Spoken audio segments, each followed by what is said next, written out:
Welcome to Unraveling the Success Code, the podcast where we dive deep into the lives of individuals and learn what makes them successful. I am your host, Kimberly Johnson, a producing branch manager myself. I love to hear from my peers on what their definition of success is. This is where you will gain valuable knowledge, learn from the best, and unlock your personal success. Welcome to Unraveling the Success Code. Today, I'm so excited. We have Mike Long with Deephaven here. Now, share a little bit about you, your background, how you came about to be with Deephaven, and in your role that you are currently in. Absolutely. Well, it's an honor to be on here. I appreciate it, Kimberly. So I'm one of the old relics in the business. I'm going to date myself a little bit. Started in '96 in the mortgage business as an originator. Um, got into processing, underwriting, moved up into as an operations manager, then dabbled in real estate, opened up a real estate company in the early Nice. 2000s. Yeah, it Mm-hmm. was like about 2000. Um, ran that wave until 2008 hit. Mm-hmm. 2008 hit me square between the eyes, and couldn't figure out how to really make things work. So had to reinvent myself a little bit. Couldn't buy a job to save my life, but ended up going over to Wells Fargo as an asset manager. And basically, what I did, this is funny, right? So they were trying to figure out with all of these properties that they brought in that they foreclosed on. They're trying to figure out, okay, how do we get rid of these properties, right? So they hired a bunch of people that had no idea what we were doing. And they're like, all right, so check the listings online, look at our property and our asset and figure out what price we want to list it at, right? So we would list these things with, local agents and try to sell the properties. At one point, one of our managers was walking down the hallway, and she's like, "Hey, everyone, put your hand in the air if any of you have any underwriting experience." So there's like three of us. We're like, "Hey, I do, right?" And we've got our little headsets on, Uh-huh. like I do right now.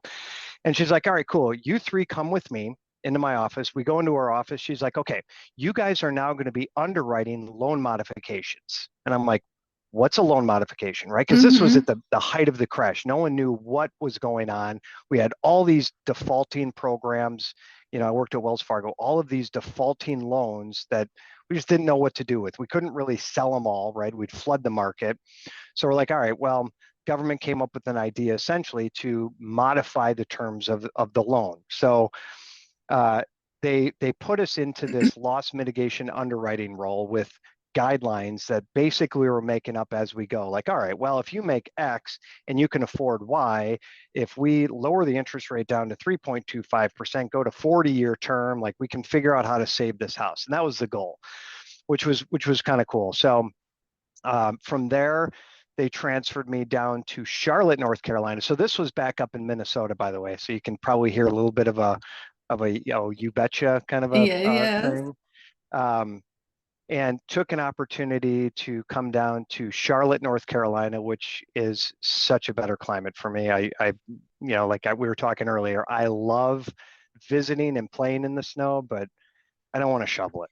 I don't want to shovel it. So took that opportunity, came down here, started at Wells Fargo again, or I guess continued with Wells Fargo in the loss mitigation department. Got everything worked out till about 2015. And then from there went over to Pacific Union Financial. Pacific Union, I was an operations manager there. So I ran their distributed retail for the Eastern Seaboard. And then 6 years ago, decided Deephaven was the way to go. So I'm an account executive currently at Deephaven, been here 6 years. Mm-hmm. And Kimberly, I got to tell you, and I've been a loan officer, processor, underwriter, um, real estate agent. I owned a title company back in the day, by the way. Um, of all these things, this is by far, hands down, the best role for my personality in this business. I love what I do at Deephaven. I can't imagine doing this, any place else or doing anything else again. I absolutely love it. So that's a little history of how, kind of a condensed version of how I got Yes. into Deephaven and as a wholesale account executive. So tell me why do you love that so much? What drives you in that position? It's a great question. So for me, one, I love talking to people, right? Similar to Uh-huh. you. I'm kind of a guideline geek. I've always been fascinated by real estate and finance, and I love being able. So I'm a problem solver at heart. I love Mm-hmm. structuring loans. And when I'm talking to a loan officer on the phone, I may have a product that fits an underserved borrower, right? So I grew up in this business, cut my teeth in the subprime world, and there's some aspects of this non-QM, it's called non-QM, um, some aspects of the non-QM business that represent the subprime market in terms of Mm-hmm. an underserved borrower.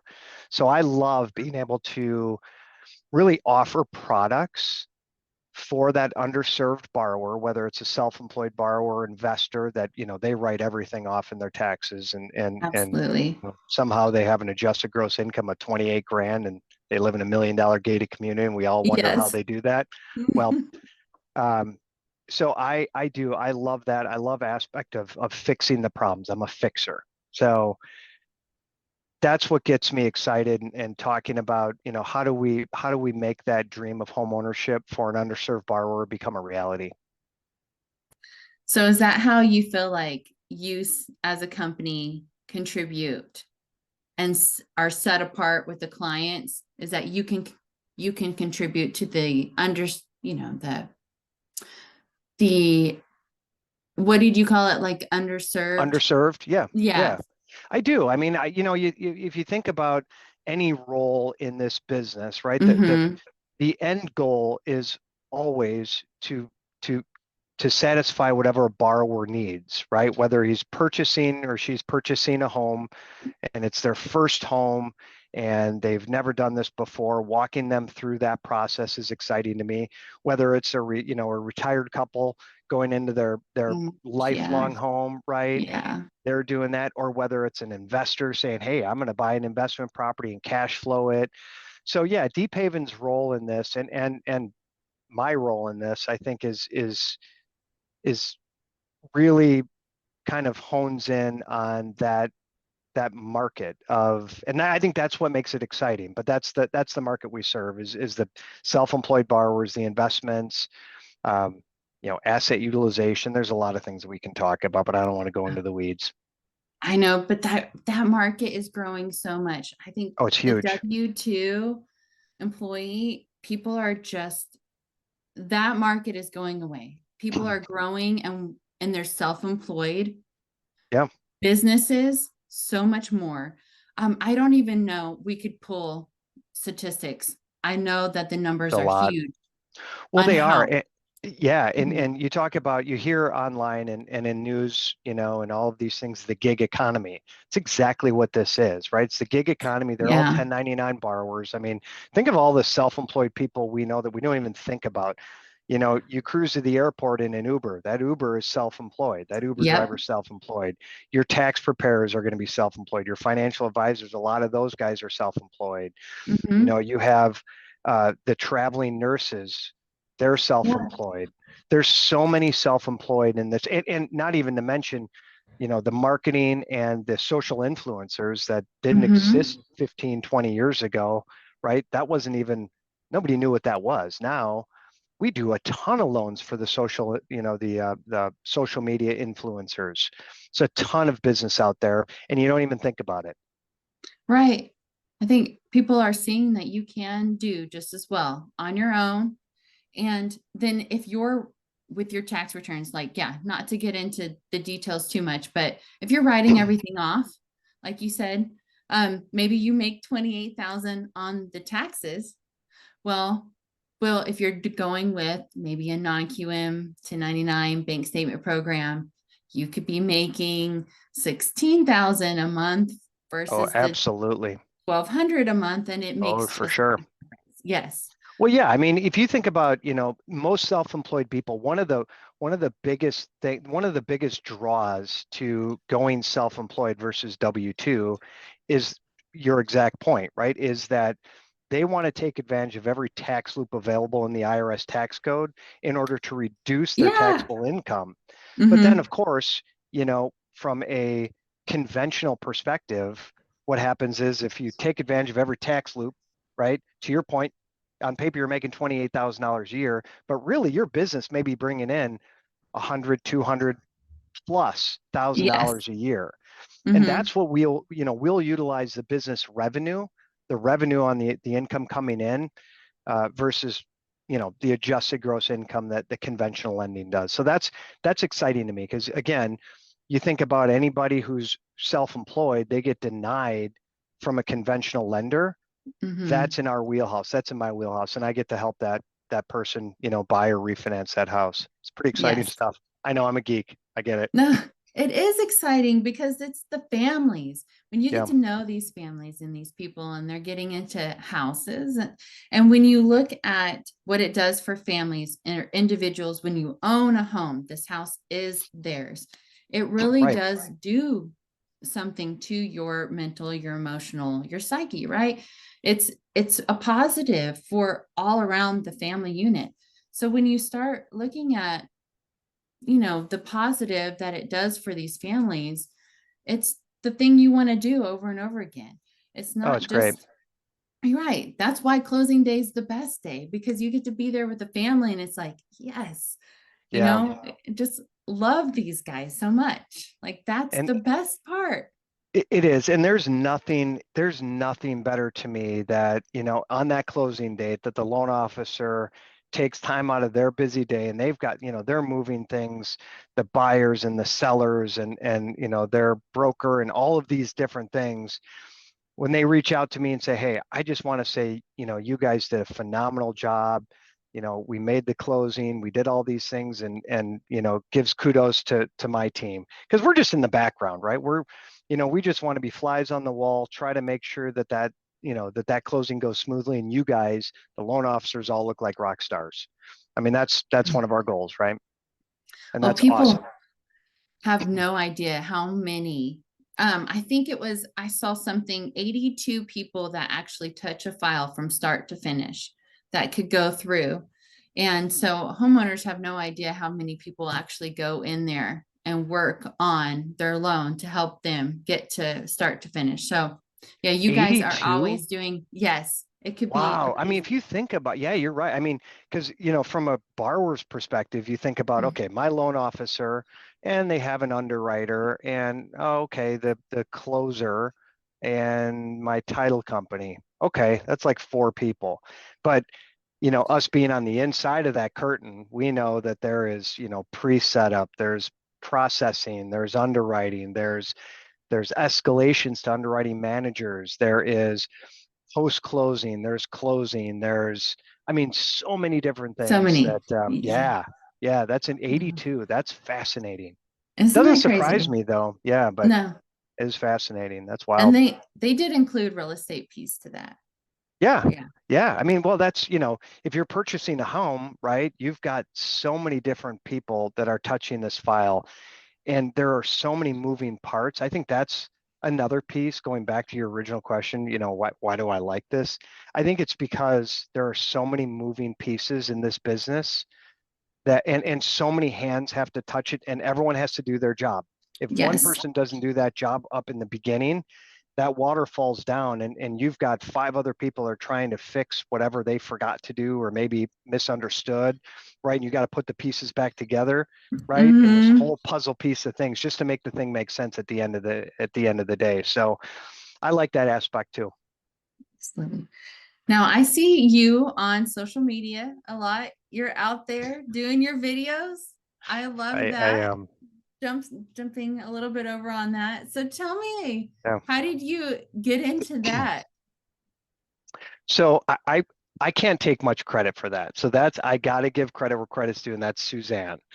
So you know I'm obviously not 22 years old, maybe 23, but I'm not Yeah, 22, yeah, I right? can see Um, 23. And, Suzanne has always wanted to have that social media, presence. And Mm-hmm. I'm just enough of a goofball that she just tells me, like, she's like, okay, I need you to do this. I'm like, all right, cool, let's do it. Yeah, Right. I'm Whether doing it. I'm Yeah. jumping, I'm jumping to make some meme or whatever the case may be. She handles all of it, but it's funny because you get some fun feedback. And I think that, as you get more comfortable with what you're doing, you realize that people, they want to know more about you personally and what you really Mm-hmm. do, right? Versus just the professional kind of, I'm not saying be unprofessional, but just a different side of you, right? Like your interactions with your family, some interactions with my kids Yes. or my wife, or we're out on the boat, or just, silly things that says, oh, this guy's actually human, right? He's not just a Right. behind a screen pushing loans, like there's some depth to him. And I think that goes a long way. And that's part of the social media aspect that I really enjoy, because you get to, and that's what I'm drawn to other people, right? Like, you see an author, and maybe I follow that author, on a social media platform, and then you get to see, oh, that's cool. He went and did this, or she got ice cream here. I've been there, whatever the case may be. You find that relative connection. I think that goes far when you're building those business relationships too. And let's be real. Um, our world's getting busier, busier, right? Less and less It time is. together and in front of each other. So media is really our way of connecting and getting to know each other. So being out there is, I mean, our age, yeah. So I'm 23 too. Yeah. The So difference is you look 23. no, no. So I think it's harder to get out there, but that's how we get to know each other now. Right. And it is fun though, being it's a different world, but it has been fun. Yeah, I it's say, it's cool. yeah. I love it. Yeah. And she always throws in some curveballs and something silly or whatever. And I've never taken myself too seriously. Like I take what I do very seriously. I don't take myself seriously at all. I mean, I'm a goofball at heart, and I love lightheartedness, and I love to Hmm. make jokes, and I love to laugh. And I think you can be really, really effective at your job and also be lighthearted and bring some humility to any situation.